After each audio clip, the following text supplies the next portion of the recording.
اعوذ باللہ من الشیطان الرجیم بسم اللہ الرحمن الرحیم وَأَقِيمُوا الصَّلَاةَ وَآتُوا الزَّكَاةَ، اور ادا کرو نماز، قائم کرو نماز کو، اور زکوٰۃ بھی ادا کرو۔ وَمَا تُقَدِّمُوا لِأَنفُسِكُم مِّن خَيْرٍ تَجِدُوهُ، اور جو کچھ بھی تم اپنے لیے بھلائی کا سامان یعنی نیکی کا کام آگے بھیجو گے اللہ کے پاس، تجدوہ عند اللہ، اللہ کے حضور پیش کرو گے، تو یعنی اس کا جو ثمر ہے، اس کا جو انعام ہے وہ تمہیں ملنا ہے۔ ان اللہ بما تعملون بصیر، بے شک اللہ تعالیٰ تمہارے اعمال کو دیکھ رہا ہے۔ یہ ویسے تعویل خاص کے اعتبار سے تو جو یہودیوں کے ساتھ اللہ تعالیٰ کی گفتگو جاری ہے اسی میں یہ چیز آئی تھی۔ اس سے پہلے بھی یہ مضمون چل رہا تھا کہ یہ جو یہودی ہیں یہ مسلمانوں سے حسد کرتے ہیں بسبب اس کے کہ بنو اسرائیل کے اندر پیغمبر آخر الزماں صلی اللہ علیہ وآلہ وسلم کیوں نہیں مبعوث ہوئے، اور مسلمانوں کو یہ کہا جا رہا ہے کہ تم اس حق کے اوپر ڈٹے رہو اور اللہ تعالیٰ کے تابع فرمان رہو، نماز کو قائم رکھو، اللہ کے حضور صدقہ اور خیرات زکوٰۃ ادا کرتے رہو، اور جو کچھ بھی تم آگے بھیجو گے اللہ کے پاس اس کا بہتر اجر تمہیں ملنے والا ہے۔ انسان جس مقصد کے لیے، جس کاز کے لیے مال خرچ کرتا ہے نا، اس کی قدر انسان کے اندر ہوتی ہے۔ اسی لیے آپ دیکھیں گے کہ قرآن حکیم میں سینکڑوں مقامات پر اللہ تعالیٰ نے نماز کے ساتھ اس کی راہ میں صدقہ اور خیرات کرنا، مال خرچ کرنے کو ذکر کیا ہے، کیونکہ مال خرچ ہوگا تو انسان کو پھر اس چیز کی قدر بھی ہوگی، اور انسان اپنا ایمان کنوکشن والا اسی صورت شو کر سکتا ہے اللہ تعالیٰ کو کہ بغیر دیکھے اپنے رب پہ ایسا کامل یقین ہے کہ اس کے لیے وہ خیرات کر رہا ہے، اس امید کے ساتھ کہ قیامت والے دن اس کو یہ مال اللہ تعالیٰ 700 گنا بلکہ اس سے بھی بڑھ کر لوٹائے گا۔ اب میرے بھائیوں، ایک اور دعویٰ جو اس وقت کے جیوز اور کرسچنز کرتے تھے اس کا ذکر آ رہا ہے، اور آلموسٹ اسی قسم کا دعویٰ اس امت میں بھی پایا جاتا ہے۔ وَقَالُوا لَن يَدْخُلَ الْجَنَّةَ إِلَّا مَنْ كَانَ هُودًا أَوْ نَصَارَى، وہ کہتے ہیں کہ جنت میں تو داخل ہی نہیں ہو سکتا کوئی اس وقت تک جب تک کہ وہ یہودی یا عیسائی نہ ہو جائے۔ اچھا، یہ نہیں ہے کہ کوئی ایک بندہ ہے جو کہہ رہا تھا کہ یا یہودی بن جاؤ تو یا عیسائی بن جاؤ جنت میں جاؤ گے۔ یہ بات کو لٹریچر کی زبان میں کہا گیا ہے کہ یہودیوں کا یہ دعویٰ ہے کہ جنت میں جانے کے لیے یہودی ہونا ضروری ہے، اور کرسچنز کا یہ دعویٰ ہے نصارہ کا کہ جنت میں جانے کے لیے نصرانی ہونا ضروری ہے۔ اچھا، اب یہاں پہ بھی یہی ہے۔ آپ سنی سے پوچھ لیں کہ بھئی جنت میں جانے والا فرقہ کون سا ہے، تو وہ کہے گا جی سنی ہونا چاہیے، چاہے آپ حنفی ہو جائیں، شافعی ہو جائیں، مالکی ہو جائیں، حنبلی ہو جائیں۔ اور مزید ڈیپ ڈیک کریں، حنفیوں میں آ جائیں تو دو بڑے گروہ یہاں پہ سب کانٹیننٹ میں پائے جاتے ہیں، اور جن کی جائز اولاد پوری دنیا میں موجود ہے، بریلوی اور دیوبندی۔ ان سے ذرا پوچھیں تو وہ کہیں گے کہ بریلوی ہو جائیں تو آپ کامیاب ہو جائیں گے، دیوبندی کہیں گے آپ دیوبندی ہو جائیں تو کامیاب ہو جائیں گے۔ بیماری سیم ہی ہے۔ اب اس کے اوپر ورڈک اللہ کی دیکھیں، تِلْکَ أَمَانِيُّهُمْ، اللہ تعالیٰ فرماتا ہے یہ ان کی من گھڑت باتیں ہیں، یہ ان کی خواہشات تو ہو سکتی ہیں، ریالٹی کا اس سے کوئی تعلق نہیں ہے۔ وشفل تھنکنگز ہیں ان کا اپنا گمان ہے، اور یہ اسی طرح ہی ہے۔ آپ دیکھیں کئی لوگوں سے آپ ڈسکشن کریں نا کہ قرآن میں یہ لکھا ہے، حدیث میں یہ لکھا ہے، وہ کہتے ہیں یہ لکھا ہوا ہے لیکن میری اندر کی آواز یہ ہے، اندر بڑے ہوتا ہے شیطان، انہوں اندر دی آواز کہہ رہا ہوتا ہے۔ اندر کی آواز، وجدان، کیفیت، روحانیت، یہ ساری چیزیں بعد میں ہیں۔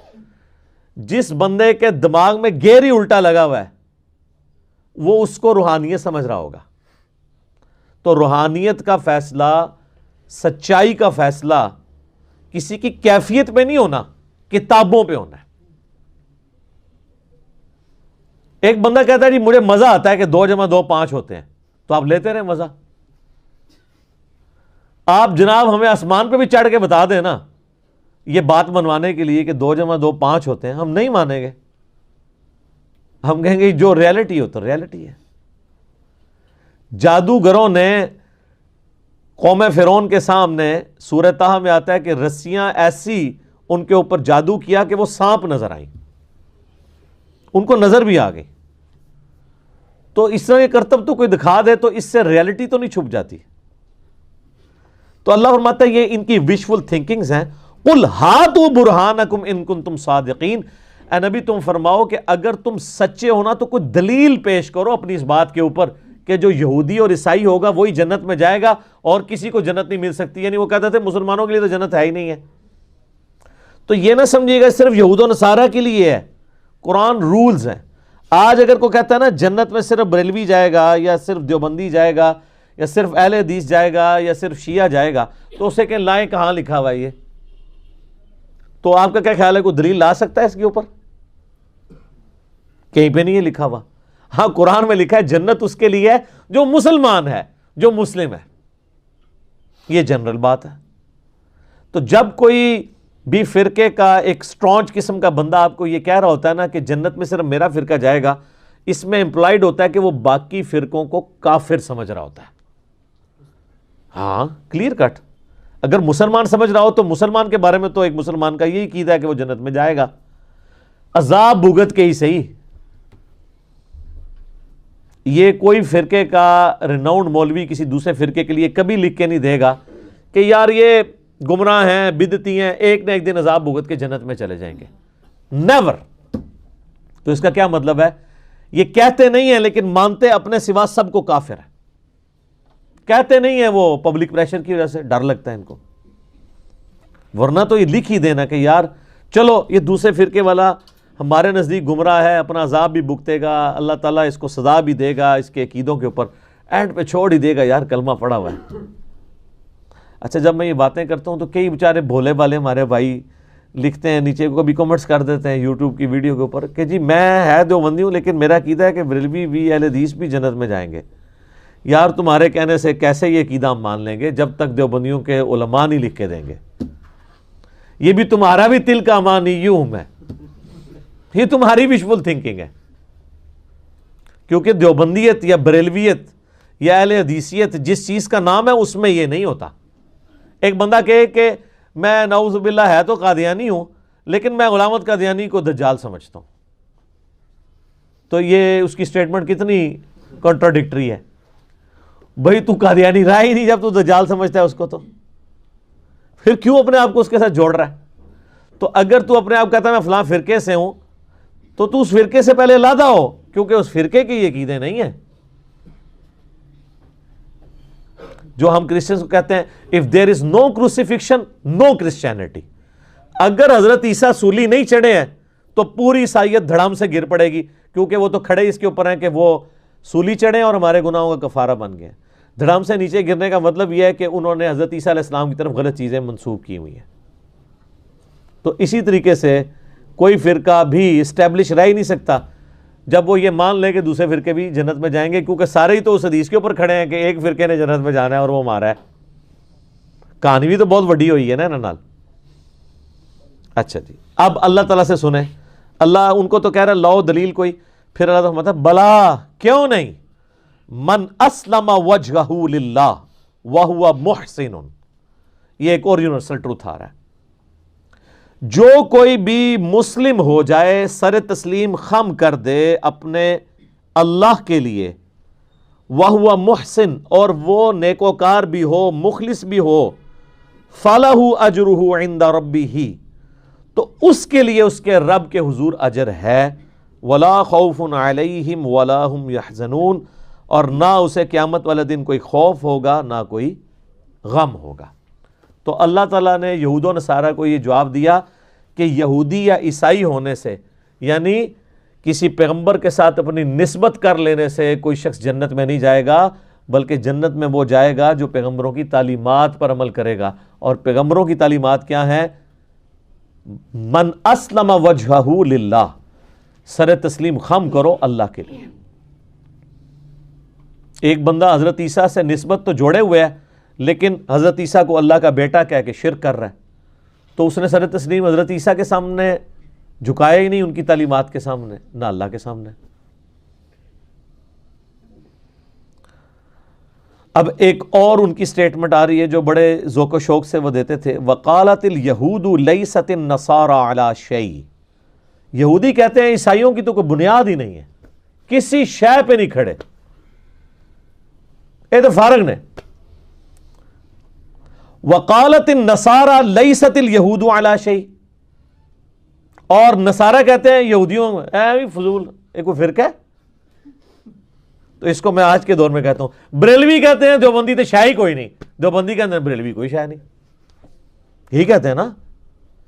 اور دونوں اپنے آپ کو حنفی بھی کہہ رہے ہیں، ہم کہتے ہیں یار دونوں حنفی ہو تو پھر ایک دوسرے کو کہہ رہے ہو کہ کوئی شاہ نہیں ہے۔ اس کا جواب اس میں آ رہا ہے، وَهُمْ يَتْلُونَ الْكِتَابَ، جبکہ دونوں کتاب پڑھنے کا بھی دعویٰ کرتے ہیں، دونوں حنفی ہونے کا بھی دعویٰ کرتے ہیں، اس کے باوجود کہتے ہیں بریلوی کے دیوبندی حنفی کوئی نہیں، اصلی ہم حنفی ہیں، اور دیوبندی کہتے ہیں بریلوی جعلی ہیں، اصلی ہم حنفی ہیں، دونوں ہے بھی حنفی۔ یہودی کہتے ہیں عیسائی کوئی شاہ نہیں، عیسائی کہتے ہیں یہودی کوئی شاہ نہیں، اور دونوں کتاب بھی پڑھتے ہیں، ایک کی کتاب پڑھ کے دو ہے، ایک کو فقہ حنفی پڑھ کے کہہ رہے ہیں اے فارغ ہے۔ کیسے، کیا مزے کی بات ہے۔ قرآن کبھی پرانا نہیں ہوتا میرے بھائی، میں نے آپ کو شروع میں سورۃ البقرہ کے شروع میں بتایا تھا، یہ سورہ بقرہ شروع میں رکھی اس لیے گئی ہے کہ جب کوئی امت بگڑتی ہے نا تو اس کے اندر خرابیاں کس کس شکل میں آتی ہیں، اور ان خرابیوں کے اوپر اللہ کے عذاب کا کوڑا کیسے آتا ہے۔ اس سے بڑا اللہ کا کیا احسان ہوگا کہ اس نے ساری بیماریاں ایک ایک کر کے بیان کر دی ہیں۔ كَذَلِكَ قَالَ الَّذِينَ لَا يَعْلَمُونَ، اور اسی قسم کی بات کہتے ہیں وہ لوگ جو کچھ نہیں جانتے، مثل قولہم، یعنی کون سے لوگ؟ مشرکین عرب، وہ بھی یہی کہتے ہیں کہ نہ یہودی کسی دین کے اوپر ہیں صحیح دین پہ، نہ نصرانی کسی دین کے اوپر ہیں، ہم صحیح دین کے اوپر ہیں۔ اور تینوں اپنے آپ کو ابراہیمی کہتے تھے۔ مشرکین عرب اپنے آپ کو ابراہیمی اس لیے سمجھتے تھے کہ حضرت ابراہیم کی اولاد سے تھے۔ عیسائی اپنے آپ کو ابراہیمی اس لیے کہتے تھے کہ ان کا دعویٰ تھا کہ بنو اسرائیل میں سے حضرت عیسیٰ علیہ السلام آئے ہیں، اور ہم جو ہیں وہ ابراہیمی دین کے اوپر ہیں۔ اور یہودی وہ کہتے تھے کہ بنو اسرائیل جو ہے، یہودا تو آپ کو پتہ نا بیٹا تھا حضرت یعقوب علیہ السلام کا، اسی سے یہودی نسبت ہوئی، تو وہ کہتے تھے ہم ابراہیمی ہیں۔ تینوں کہتے تھے کہ ہم ابراہیمی ہیں، دو ان کی شریعت کو مانتے ہوئے کہتے تھے جو ٹوٹی پوٹی فارم میں تھی، اور جو مشرکین عرب ہیں وہ اسی طرح کہہ رہے ہوتے تھے جس طرح ہمارے ایکس پرائم منسٹر کہتے تھے میں شیخ عبد القادر جیلانی کی اولاد سے ہوں، یعنی نسلاً ابراہیمی۔ ایک نسلی ابراہیمی ہے، ایک عقیدے میں ابراہیمی۔ عقیدے میں تینوں میں سے کوئی نہیں تھا۔ آگے چل کے اللہ تعالیٰ آئے گا تم ابراہیم کی رٹ لگا رہے ہو، ابراہیم کے دین کے اوپر تو یہ پیغمبر ہیں جن کو ہم نے بھیجا ہے، یہ ابراہیم کے طریقے کے اوپر ہیں۔ پھر اللہ نے فرمایا کہ ابراہیم کی تو سب سے بڑی خوبی تھی وَمَا كَانَ مِنَ الْمُشْرِكِينَ، وہ مشرک نہیں تھے، سب سے ٹوٹ کے ایک اللہ کے ہوئے تھے، اور تم تینوں شرک کر رہے ہو۔ عیسائی حضرت عیسیٰ کو رب کا بیٹا کہہ کے، یہودی عزیر علیہ السلام کو اللہ کا بیٹا کہہ کے، اور مشرکین عرب نے تو اتنے دیوتا بنائے ہوئے تھے۔ تو تم سارے ہو مشرک اور اپنے آپ کو ابراہیمی کہہ رہے ہو جس سے بڑا مواحد ہی کوئی نہیں تھا، تو یہ کیسا تضاد ہے؟ اصل میں ابراہیمی تو ہیں نبی صلی اللہ علیہ وآلہ وسلم اور ان کے پیروکار۔ فَاللَّهُ يَحْكُمُ بَيْنَهُمْ يَوْمَ الْقِيَامَةِ فِي مَا كَانُوا فِيهِ يَخْتَلِفُونَ، پس اللہ تعالیٰ ان کے درمیان فیصلہ فرما دے گا قیامت کے دن جس معاملے میں وہ جھگڑا کرتے تھے۔ اللہ تعالیٰ فرمایا کہ یہ قیامت والے دن فیصلہ ہو جائے گا اس اعتبار سے کہ ہر بندے کو اپنے کیے کی سزا ملے گی۔ اس سے کوئی یہ مطلب نہ نکالے کہ قیامت والا دن پتہ چلے گا کہ عیسائی صحیح ہیں یا یہودی صحیح ہیں یا بت پرست ٹھیک ہیں یا مسلمان ٹھیک ہیں، نہ۔ اور اگر یہ سب کچھ قیامت والے دن ہی پتہ چلنا ہے پھر تو نہ پیغمبروں کے آنے کا کوئی فائدہ ہے نہ کتابوں کے آنے کا، کیونکہ قیامت میں ریورس گیئر تو کوئی لگا کے واپس دنیا میں آ نہیں سکتا۔ اللہ نے قرآن میں تو بتا دیا، اس کے باوجود اگر کوئی ماننے کے لیے تیار نہیں ہے تو اللہ تعالیٰ یہ نہیں کہہ رہا کہ میں ان کے درمیان جو ہے وہ قیامت والے دن بتاؤں گا کون ان میں سے ٹھیک ہے، اور قیامت والے دن پتہ لگ جائے گا کون صحیح ہے۔ یہ کہا جا رہا ہے کہ قیامت والے دن لگ پتہ جائے گا کہ کون صحیح ہے۔ یہ دھمکی ہے، اس میں پتہ نہیں لگے گا، پتہ تو یہاں بھی لگا ہوا ہے، سچائی سب کے سامنے ہے۔ قیامت والے دن لگ پتا جائے گا، یعنی اس کا جب عذاب صحیح طریقے سے تمہارے سامنے آئے گا. پھر جیسے ایک شخص جو ہے وہ اس کو ہزاروں بندے بتا رہے ہوں کہ یار یہ استری گرم ہے، اور وہ اس استری کو کپڑے پہ بھی رکھ کے دیکھے کپڑا بھی جل جائے پھر بھی وہ ماننے کے لیے تیار نہ ہو، تو آخری حل کیا ہے اس کو یہ منوانے کا کہ استری گرم ہے، کہ اس کا ہاتھ پکڑ کے استری پہ رکھا جائے، پھر اس کو کوئی وہم رہ جائے گا. تو یہی ہونا ہے کہ دنیا میں اللہ نے علمی دلائل کے ذریعے بتا دیا یہ سچ ہے یہ باطل ہے. تو اللہ ہمارے قیامت والے دن جب ان کو آگ پہ ہم ڈالیں گے نا تو پھر ان کو پتا چلے گا اچھا یہ فیصلہ ہوا ہے، ان پتہ لگ گیا جے، لیکن ان فائدہ کوئی نہیں. اگر ایک قادیانی کو قیامت والے دن جا کے یہ بات پتا چلی کہ غلام احمد قادیانی تو دجال ہے، میرے ساتھ فراڈ کیا اس نے، تو اس کو قیامت والے دن اس چیز کا ایکسپوز ہونا کو نفع دے سکتا ہے؟ تو صرف قادیانیوں تک نہ رہے، تھوڑا سا آپ اپنے اوپر بھی غور کر لیں، کیونکہ آپ قادیانی صرف اس لیے نہیں ہے کہ آپ کے ماں باپ قادیانی نہیں تھے. اگر آپ کے ماں باپ قادیانی ہوتے، میرے ماں باپ قادیانی ہوتے، تو کوئی لاکھوں میں ایک ہوتا ہے جو بندہ اپنے آباء و اجداد کے دین کو چھوڑتا ہے. یہ جتنے آج مولوی ختم نبوت تحریکیں بھی چلا رہے ہیں نا اتنے گلے پھاڑ پھاڑ کے، ان کے ماں باپ بھی اگر قادیانی ہوتے ہیں نا تو میں دیکھتا جناب کہ یہ کس طرح ختم نبوت تحریک چلاتے ہیں، بلکہ یہ جو ہیں وہ الٹا جو ہے وہ ختم نبوت تحریکوں کے خلاف چل رہے ہوتے ہیں.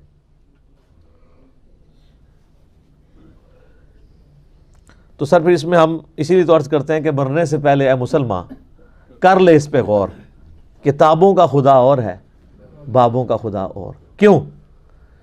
جس طرح قادیانی نے اپنے عقیدوں کو ریویو کرنا ہے نا، اسی طرح ہر فرقے والے نے ریویو کرنا ہے. کیونکہ جس طرح آپ یہ سمجھے ہوئے نا کہ میں ٹھیک ہوں، بالکل اسی کانفیڈنس سے وہ بھی سمجھے ہوئے کہ ہم ٹھیک ہیں، اور عین ممکن ہے کہ آپ دونوں ہی غلط ہوں. آپ کے پاس کیا دلیل ہے ٹھیک ہونے کی؟ قرآن تو نہ آپ نے پڑھا، نہ آپ کے ماں باپ نے پڑھا، نہ ان کے ماں باپ نے پڑھا. قرآن پڑھنے سے مراد ناظرہ نہیں، ترجمے سے، ورنہ تسی کہو گے میری دادی تے انہیں قرآن پڑھ دی سی تے میرا دادا تے انہیں قرآن پڑھدا سی. نا اے نہیں، ترجمے نال کوئی رواج ہی نہیں سر.